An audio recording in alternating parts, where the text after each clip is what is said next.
حضرت آمنہ کے دل میں یقیناً خواہش پیدا ہوئی ہوگی کہ کاش محمد بن عبداللہ کے والد حضرت عبداللہ زندہ ہوتے، وہ انگلی سے پکڑ کر سیر کرواتے، خرید و فروخت کے لیے لے کر جاتے اور ان کو تفریح کرواتے، ان کے سر پہ دست شفقت رکھتے اور محمد رسول اللہ کو یہ بیوی کا احساس نہ ہوتا۔ رب تعالیٰ نے فرمایا ہوگا آمنہ چھوڑ دے اس بات کو، یہ آپ کا لفظ جگر، یہ آپ کے دل کا ٹکڑا،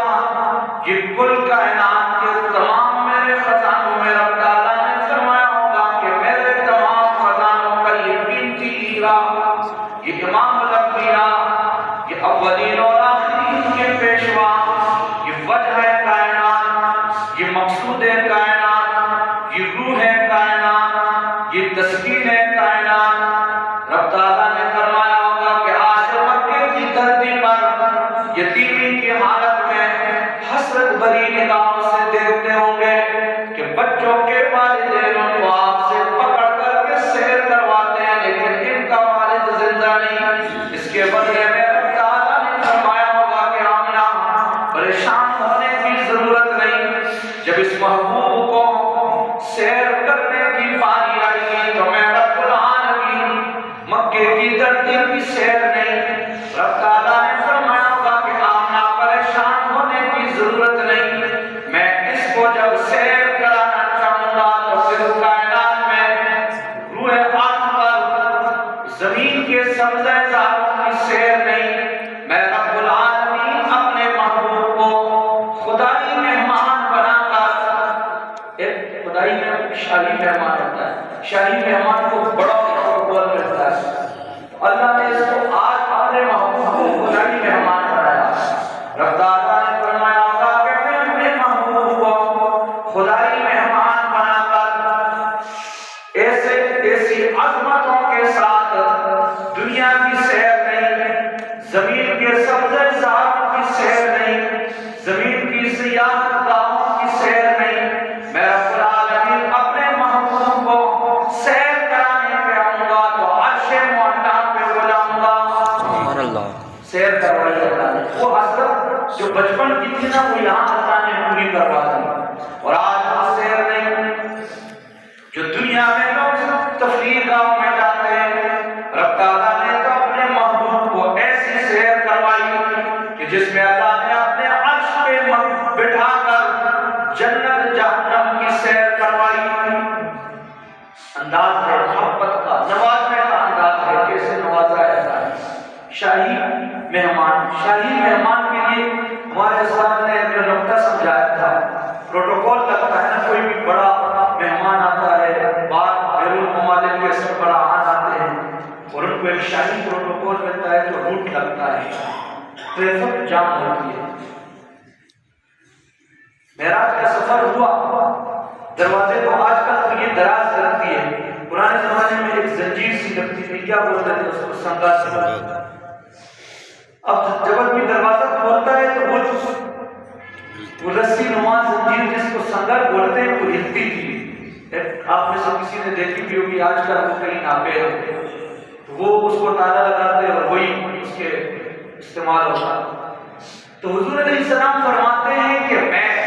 اللہ نے مجھے سیر کروایا، جنت جہنم عرش معلیٰ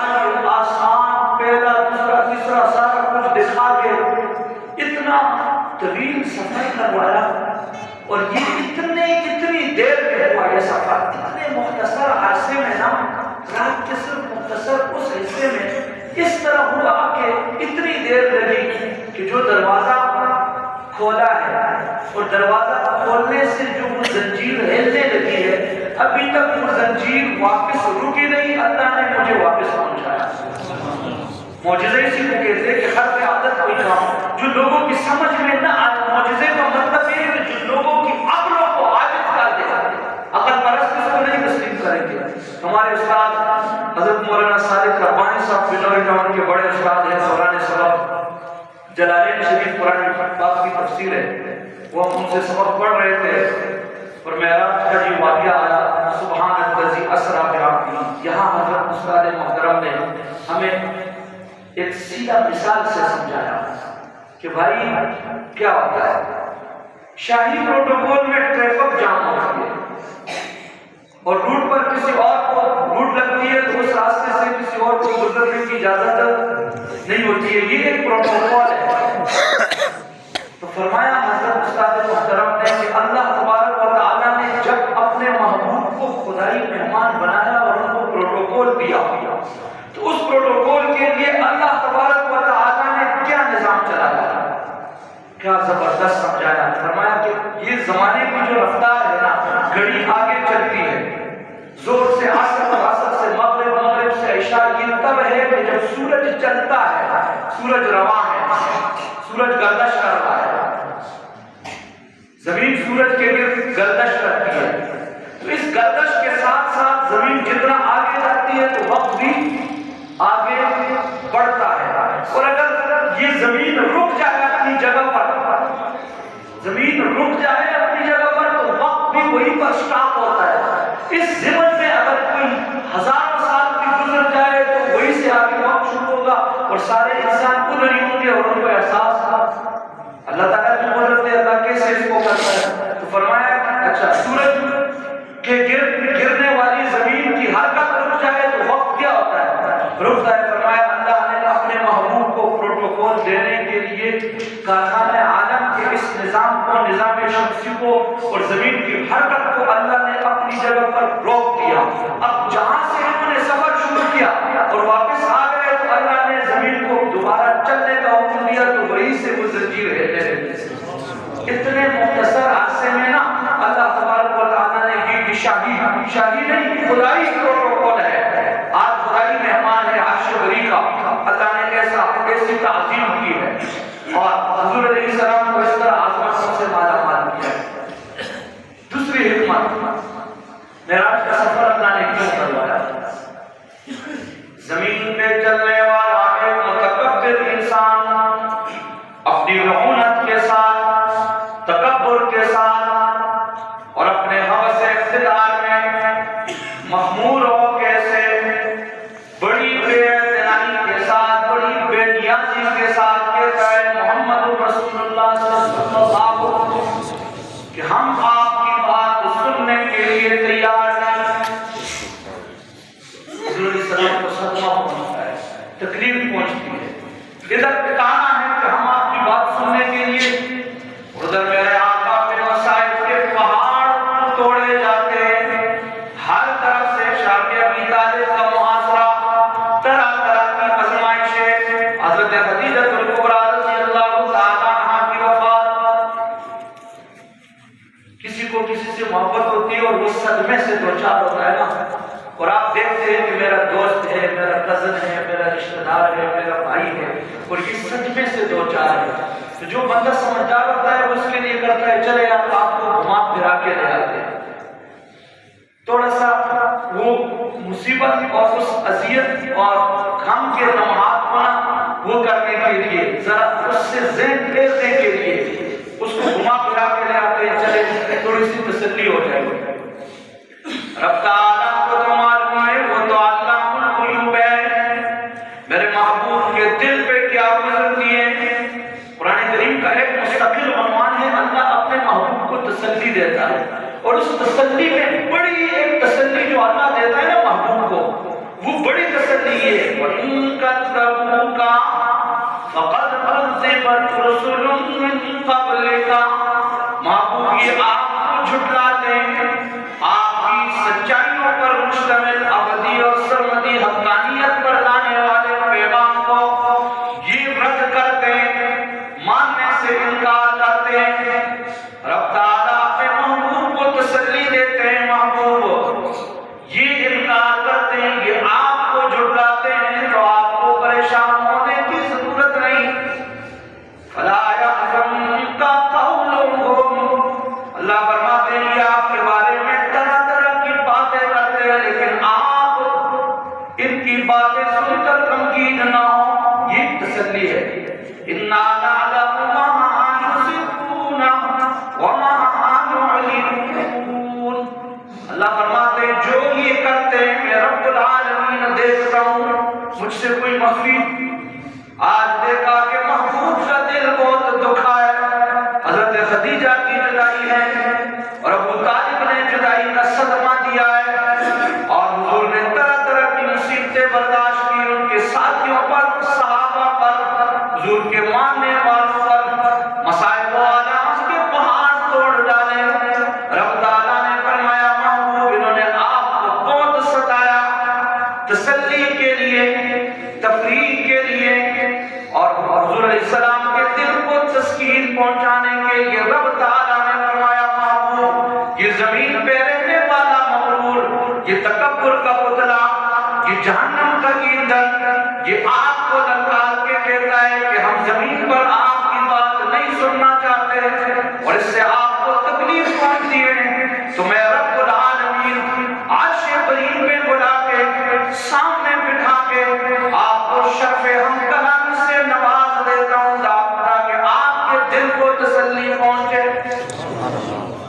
اس لیے معراج کا سفر کروایا، تسلی ہے۔ حضور علیہ السلام کو تسلی کا یہ عنوان ہے، اور کیا عنوان ہے؟ وَلَقَدْ نَعْلَمُ أَنَّكَ يَضِيقُ صَدْرُكَ بِمَا يَقُولُونَ۔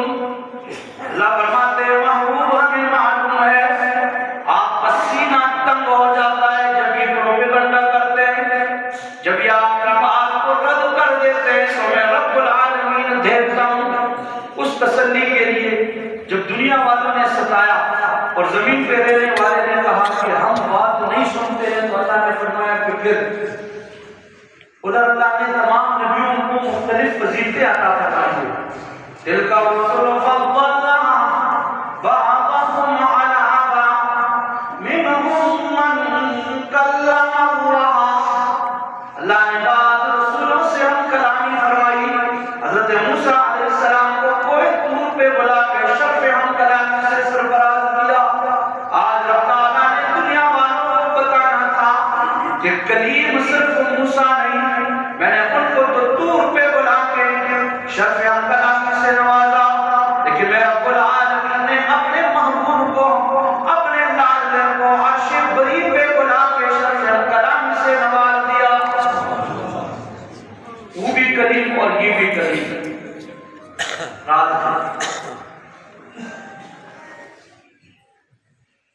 ایک راز یہ ہے معراج کے سفر میں اللہ نے کیوں اپنے محبوب کو سفر کروایا۔ اللہ تبارک و تعالیٰ نے اپنے پیارے حبیب صلی اللہ علیہ وسلم کو محبوب بنایا۔ اللہ نے بھی ان سے محبت کی اور کائنات کا ذرہ ذرہ ماکان اور مایکون کا وہ محبوب ہے اور ان کے لیے محبت ہے۔ تو زمین پر کو تشریف لائے، بعثت ہوئی، ولادت ہوئی، لوگوں سے ہم کلام ہوئے، لوگوں کو ان کی مجلس نصیب ہوئی، زمین والوں کے مقدر میں یہ بات آئی۔ تو جس طرح زمین والے محبت کرتے ہیں، اللہ نے تو ان کا تذکرہ اتنا کیا، یہ سارے نبی آئے اور ان کا تذکرہ چلتا رہا، اور ازل سے اللہ نے اپنے محبوب کے تذکروں کو چلایا۔ تو تذکرہ تو ایسا ہے اور ان کی عظمت تو ایسی ہے کہ صرف زمین والے نہیں، آسمان والے بھی جانتے ہیں، اور صرف جانتے نہیں ان کے لیے تڑپتے ہیں، ان کے لیے ترستے ہیں، اور یہ چاہت اور یہ حسرت رکھتے ہیں۔ جیسے زمین والوں کی چاہت ہے نا، اسے آسمان والے بھی چاہتے ہیں کہ ہم بھی ان کی زیارت کریں، ہمیں بھی یہ اعزاز ملے۔ اس اعزاز کو پورا کرنے کے لیے، ان کی اس خواہش کو اور آسمان کی مخلوق کی اس حسرت کو پورا کرنے کے لیے زمین والوں نے تو دیکھا، وہ والی مخلوق بھی چاہتی ہے کہ ہم زیارت کر لیں۔ اللہ تبارک و تعالیٰ نے اس ان کی حسرت کو پورا کرنے کے لیے، ان کی فرمائش کو پورا کرنے کے لیے، ان کی اس چاہت کو اور تمنا کو پورا کرنے کے لیے کہ وہ بھی دیکھتے ہیں کہ رب تعالیٰ کے خزانوں کا یہ قیمتی ہیرا جیسے زمین والوں کو سعادت ملی ہے تو اوپر والوں کو بھی ملے۔ اللہ تبارک و تعالیٰ نے پہلے آسمان، دوسرے، تیسرے، چوتھے، پانچویں، چھٹے اور ساتویں اور بیت المعمور، سدرۃ المنتہا، عرش معلیٰ، جنت جہنم کی سیر کرا کے دنیا والوں کو بتایا کہ دیکھو میرا محبوب۔ آسمان والے چاہتے ہیں تو میں ان کی اس فرمائش کو پورا کرتا ہوں اور بلا کے ظاہر کرواتا ہوں، چاہت پوری۔ اور حضور سے یہ محبت انسانوں نے کی، جمادات نباتات نے کی۔ ایک اللہ والے نے حضور علیہ السلام سے اس محبت کا ایک نقشہ کھینچا ہے، اپنے شاعرانہ تخیل اور عارفانہ انداز سے یہ بات سمجھانے کی کوشش کی ہے کہ حضور کے لیے انسان تو انسان ہے، فرشتے یہ تو اپنی جگہ محبت کرتے ہیں، زمین اور آسمان، نباتات، جمادات، ہر چیز حضور علیہ السلام سے محبت میں آگے بڑھ رہی ہے اور حضور سے محبت کا اعلان کر رہی ہے۔ اس پر انہوں نے ایک زمین اور آسمان کا ایک مکالمہ ذکر کیا ہے، اپنا ایک شاعر کا اپنا ایک تخیل ہوتا ہے، وہ تصور کی دنیا میں ایک فرضی منظر قائم کر لیتا ہے اور وہ لوگوں کے سامنے رکھتا ہے، اور وہ ظاہر ہے کہ ایک باکمال کلام ہوتا ہے۔ تو وہ شاعر اس چیز کو کہ زمین اور آسمان اور کائنات کے ذرے ذرے، مکان اور مایکون کی کس طرح حضور سے محبت ہے اور اللہ نے اپنے محبوب کو کن عظمتوں سے نوازا، وہ اس پر زمین اور آسمان کا مکالمہ ذکر کرتے ہیں۔ فلک بولا ستاروں سے مزین ہے میرا سینہ۔ دنیا میں لوگوں کو بھی یہ احساس ہوتا ہے، دنیا کے انسان بھی اس چیز میں لگے رہتے ہیں، اور ہر انسان کو یہ دھن ہوتی ہے کہ میں اعلیٰ اولا اور افضل قرار پاؤں۔ تو یہ زمین اور آسمان بھی اسی چیز کے شکار ہے۔ آسمان کہتا ہے میرا مقام زیادہ ہے، اور زمین کہتی ہے میرا مقام زیادہ ہے۔ اب دونوں میں سے کس کی بات سمجھی ہوگی، یہ کلام سننے پر پتہ چل جائے گا۔ فلک بولا ستاروں سے مزین ہے میرا سینہ، آسمان کہتا ہے میں اس لیے اولا، میرا مقام اس لیے زیادہ کہ یہ آسمان کے سینے کو اللہ نے ستاروں کی چمک سے چمکا دیا۔ فلک بولا ستاروں سے مزین ہے میرا سینہ، اور زمین بولی کہ مجھ پر ہے دور مکہ مدینہ۔ روایت کہتا ہے کہ آسمان والی مخلوق جس نے زمین پہ رہنے والے لوگ اوپر دیکھتے ہیں تو آسمان کے افق پر ستارے جگمگاتے ہیں، جب وہ والی مخلوق نیچے دیکھتی ہے تو زمین پر مسجدیں چمکتی ہوئی نظر آتی ہیں۔ فلک بولا ستاروں سے مزین ہے میرا سینہ، زمین بولی کہ مجھ پر ہے دور مکہ مدینہ، اور فلک بولا کہ مجھ پر سید الاولاد آئے تھے۔ میرا اب ذرا ٹریک پر آیا آسمان، میرا مقام کیوں زیادہ کہتا ہے کہ حضور شب معراج تشریف لائے تھے۔ فلک بولا کہ مجھ پر سید الاولاد آئے تھے، زمین بولی کہ اول اس نے مجھ پر قدم جمائے تھے۔ آسمان کی بلندیوں پہ بھی اللہ نے پہنچایا اپنی جگہ، یہ آسمان کا اعزاز بن گیا، لیکن اول تو کہاں تشریف لائے؟ اور فلک بولا کہ مجھ سے ابر رحمت برستا ہے، میرا مقام اس لیے زیادہ کہ اوپر سے بارش برستی ہے، اور بارش کے بغیر انسانوں کا گزارا،